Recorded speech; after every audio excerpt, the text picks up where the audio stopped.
हमारे हरि और माता जगदम्बे द्वारा अनेक युगों में धरती पर अवतार लेकर जगत कल्याण के लिए कितनी पीड़ा सहनी पड़ी, इसको कवि ने अपने शब्दों में कैसे पिरोया है। मैं राम बना तू सीता मेरी, मैं राम बना तू सीता मेरी, प्रेम पथ की तू रीता मेरी, प्रेम पथ की तू रीता मेरी, जग जननी कल्याण कराई, जीवन फिर भी क्यों रही पराई। माता सीता के रूप में भगवान राम दोनों की जीवन विरह में बीता। दोनों की जीवन कभी एक हो नहीं पाया। हर युगों में भगवान श्री कृष्ण और राधिका के रूप में जब हरि और मां जगदम्बा धरती पर अवतरित हुए तो विरह ने उनका पीछा नहीं छोड़ा। इस युग में भी, इस जन्म में भी काफी पीड़ा लोगों ने उठाया। हरि कहते हैं कि मैं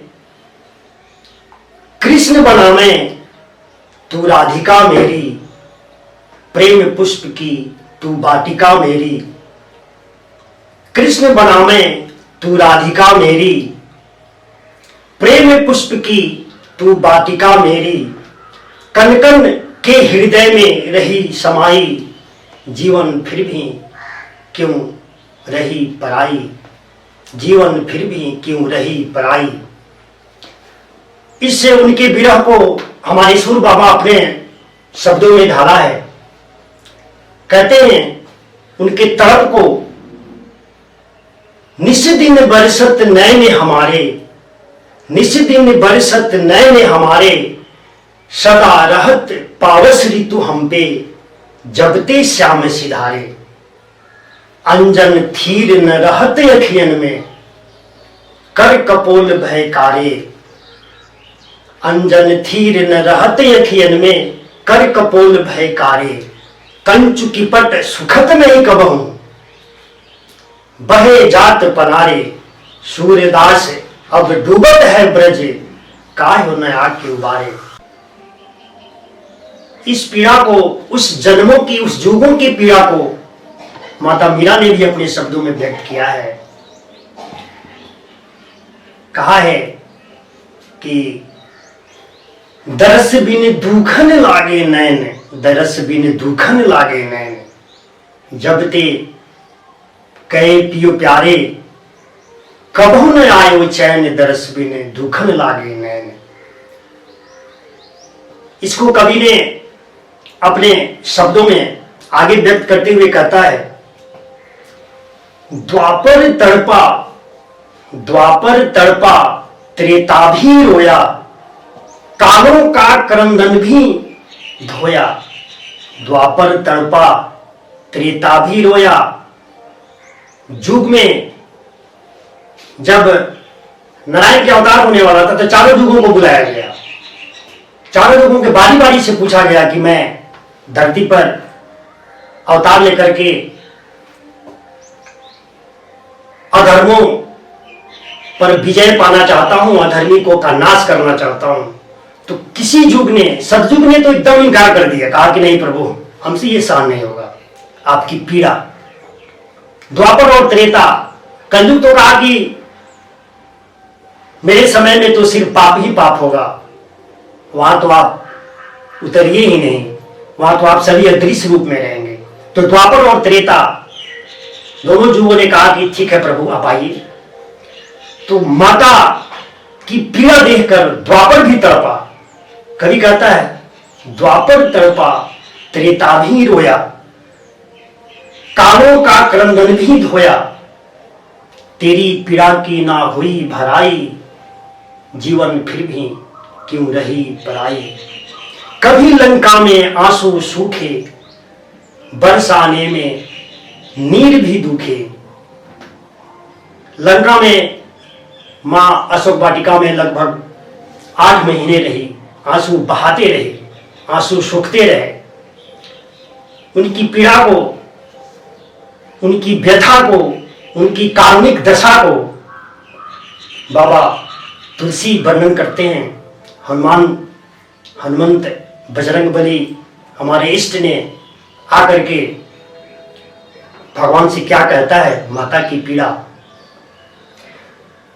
कहते हैं कि विरह अग्नि तनु तूल समीरा, विरह अग्नि तनु तूल समीरा, श्वास जरई छन माही शरीरा।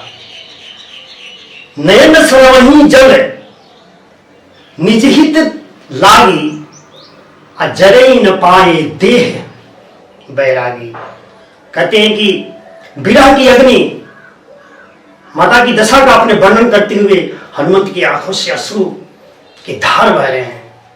कहते हैं कि विरह की अग्नि, रुई जैसा शरीर, जो तड़प है, जो अग्नि है, हवा के सम्मिश्रण से शरीर जलने वाला है। माता की शरीर जलने वाला है, फिर भी आपको आपके स्वरूप को याद करके उनके आंसू इतने न बह रहे हैं कि शरीर जल नहीं पाता है। उस पीड़ा को माता ने बजरंगबली से भी अपनी कार्मिक पीड़ा को कहा है कि कहूं कपि केहि विधि राखहूं प्राणा, कहूं कपि केहु विधि राखहूं प्राणा, नाथ है बिनु नहीं शकत है आना। हमारे